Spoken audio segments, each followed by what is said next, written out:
భారతదేశపు మహాగ్రంథాలు, కావ్యాల సంపూర్ణ సంకలనం. సబ్స్క్రైబ్ చేయండి. తిలక్. అర్జునుడి వంటి ధనుర్ధరుడు ఒక ఎలుక వలె మరణిస్తాడా? తన ఒక వారుణాస్త్రంతో ఎంత జలాన్ని కురిపించగలడంటే నగరమంతా అగ్నిజ్వాలలు అలుముకున్న ఆర్పివేయగల సమర్థుడు.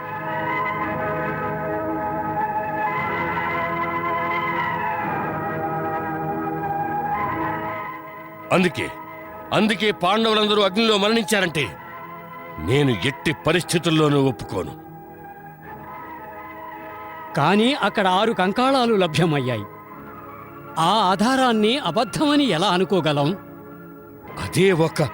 ఒకే ఒక్క ఆధారం నేను ఖండించలేకపోతున్నాను. దాన్ని నేను ఖండించలేకపోతున్నాను. అయినప్పటికీ ఎందుకో నాకు తెలీదు, నాకు ఆత్మవిశ్వాసం ఉన్నది. నా జ్ఞానశక్తి నాతో చెప్పుచున్నది ఈ సమాచారమంతా మిథ్య అని.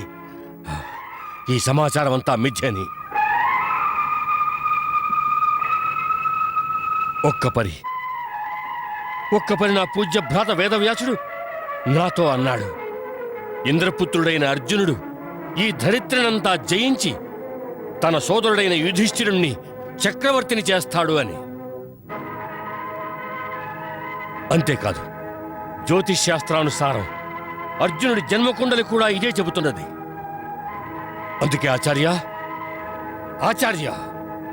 వేదవ్యాసుని వచనము అమృతమే ఎట్లగును, జ్యోతిష్శాస్త్రము అబద్ధమెట్లగును. అప్పుడప్పుడు గణితంలో తప్పు జరగవచ్చు. ఎందుకంటే వశిష్ఠ మహాముని స్వయంగా రాముని రాజ్యాభిషేకానికి ముహూర్తం నిశ్చయించాడు. ఆ శుభముహూర్తంలో రామునికి రాజసింహాసనానికి బదులు వనవాసం ప్రాప్తించింది. కనుక అప్పుడప్పుడు జ్యోతిష్కుల గణాంకంలో కూడా తప్పులు జరగవచ్చు. ఎందుకంటే కుంతి మరియు పంచపాండవుల 6 కంకాళాలు లభించాయి.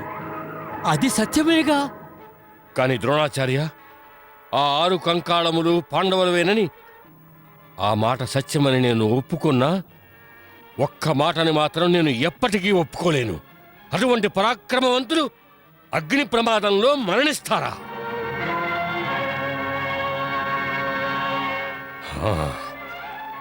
ఇలా జరిగుండవచ్చు.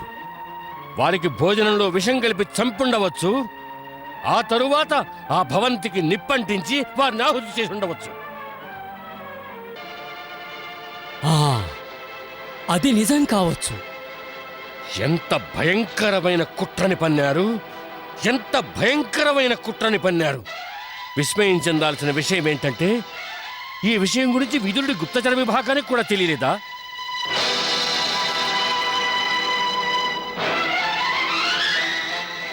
ఏదైతే జరిగిందో దానికి పరిణామం ఒక్కటే. ఇప్పుడు దుర్యోధనుణ్ణి యువరాజుని చేస్తారు.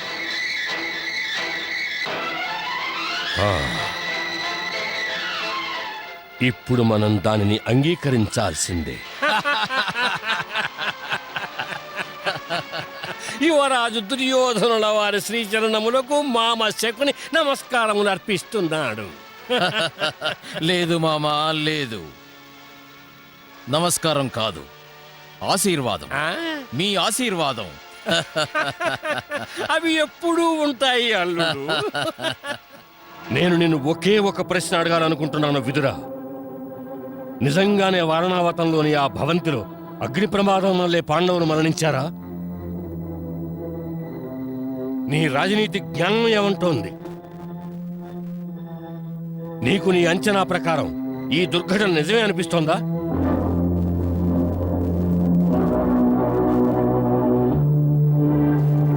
చూడు, నువ్వు నీ రాజనీతి భాషలో నాతో మాట్లాడవద్దు. అందుకే సూటిగా నిన్ను ప్రశ్నిస్తున్నాను. వారణావతంలోని ఆ భవంతిలో అగ్ని తనంతట తానే రగులుకుందా?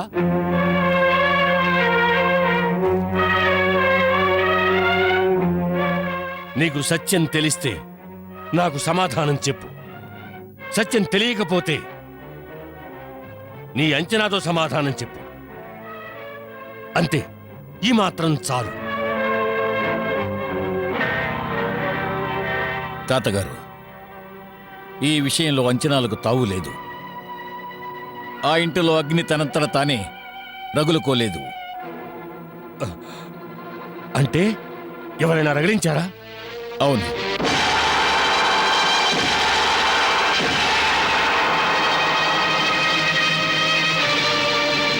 ఇప్పుడు రెండో ప్రశ్న. అగ్ని రగిలించబడినప్పుడు పాండవులు ఆ భవంతిలోనే ఉన్నారా? ఉన్నారు.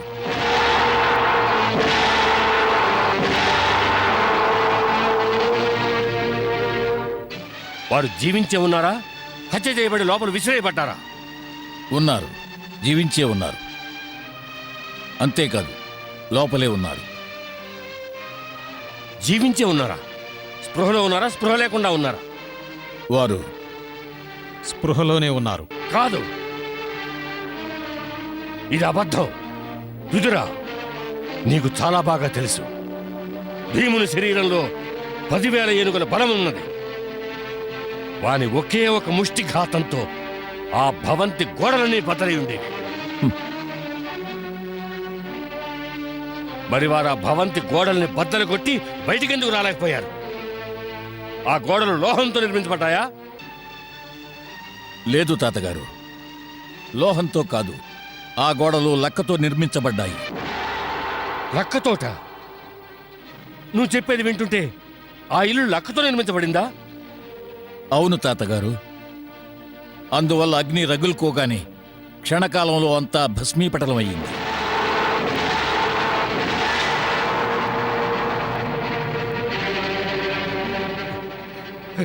అంటే అంటే ఒక లాక్షాగృహాన్ని నిర్మించి వాళ్ళని హత్య చేశారా? లేదు తాతగారు, హత్య గావింపబడలేదు. కాకుంటే కేవలం హత్యా ప్రయత్నమే జరిగింది. కేవలం ప్రయత్నం జరిగిందా? హత్య కావింపబడలేదా? ప్రయత్నం జరిగిందా? హత్య కావింపబడలేదు, ప్రయత్నం జరిగింది. ఏం చెప్పాలనుకుంటున్నావు విదురా? ఒక్కటే చెప్పాలనుకున్నాను. శత్రువులు పాండవులను హత్య చేయడానికి అవశ్యం ప్రయత్నం చేశారు. కానీ సరైన సమయానికి అది మేము తెలుసుకున్నాము. అందువలన వారి పన్నాగము ఫలించలేదు.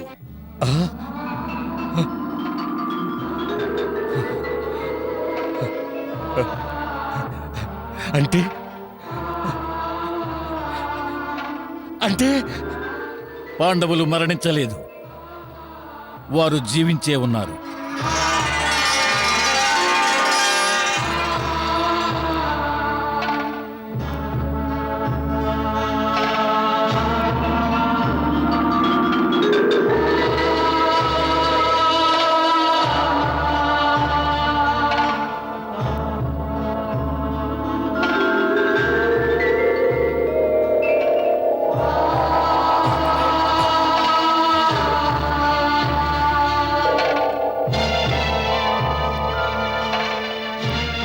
తాతగారు,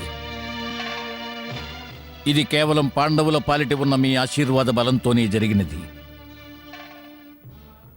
అన్యథా శత్రువుల చేతిలో మనం ఓడిపోయేవాళ్ళం. కేవలం తమ శుభాశీస్సులు ఉన్నందువల్లే రక్షింపబడినారు.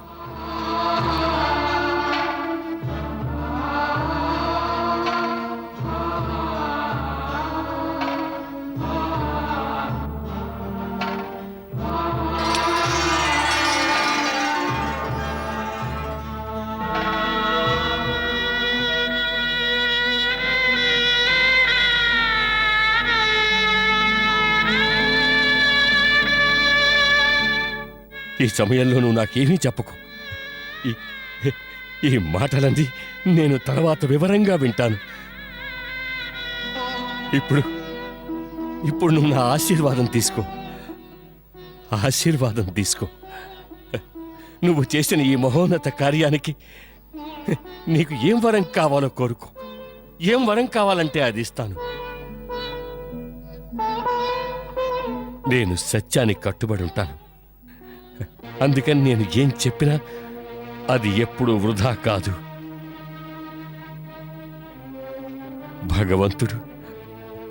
భగవంతుడు నా మాటకు విలువనిస్తాడు. విదురా, నీవు చేసిన కార్యానికి నేను అతి ప్రసన్నుడను విదురా. అతి ప్రసన్నుడను. అందుకని నువ్వు ఏం కావాలో అడుగు, ఏం కావాలో అడుగు విదురా.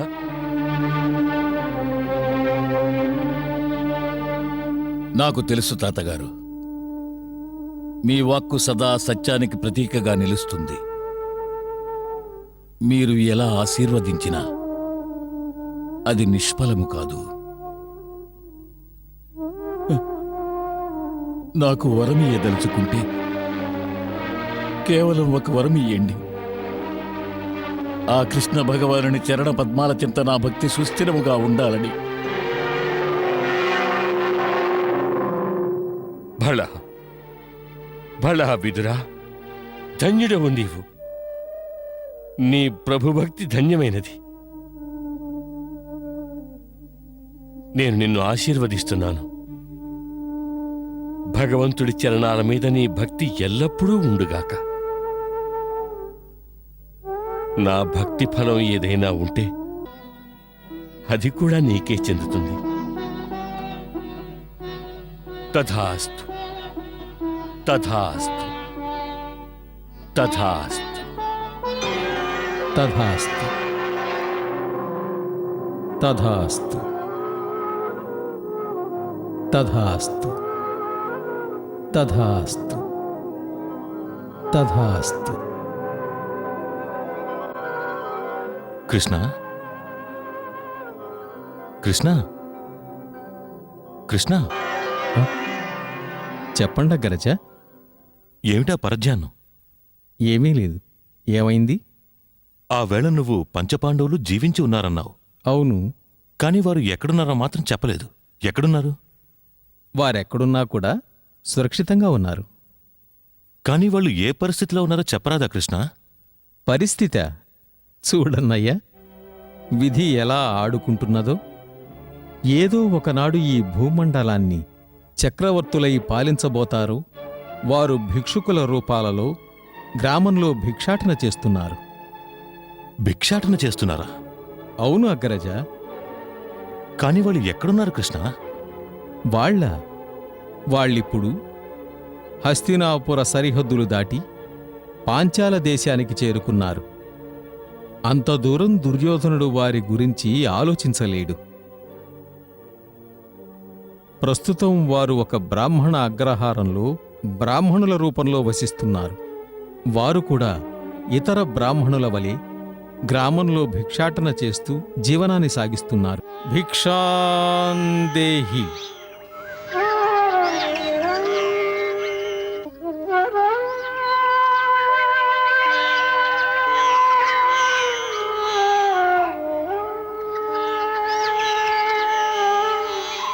సుఖీభవ పుత్రి.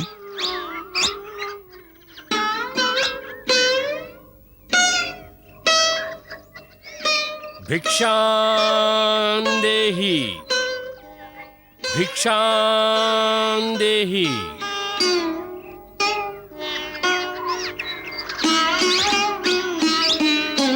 దీర్ఘాయుష్మాన్ భవ.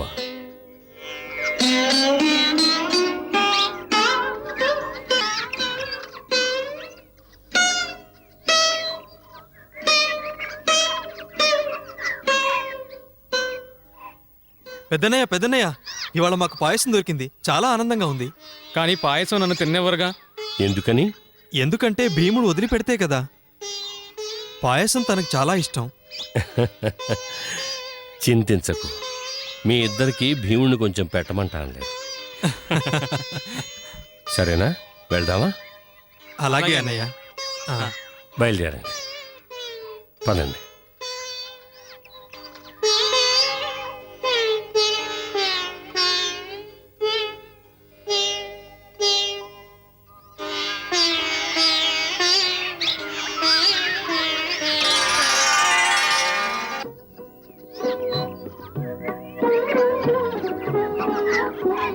అమ్మా, మేం భిక్ష తీసుకొచ్చాం.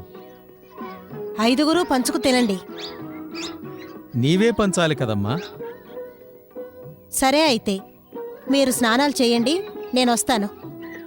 అలాగే మాత.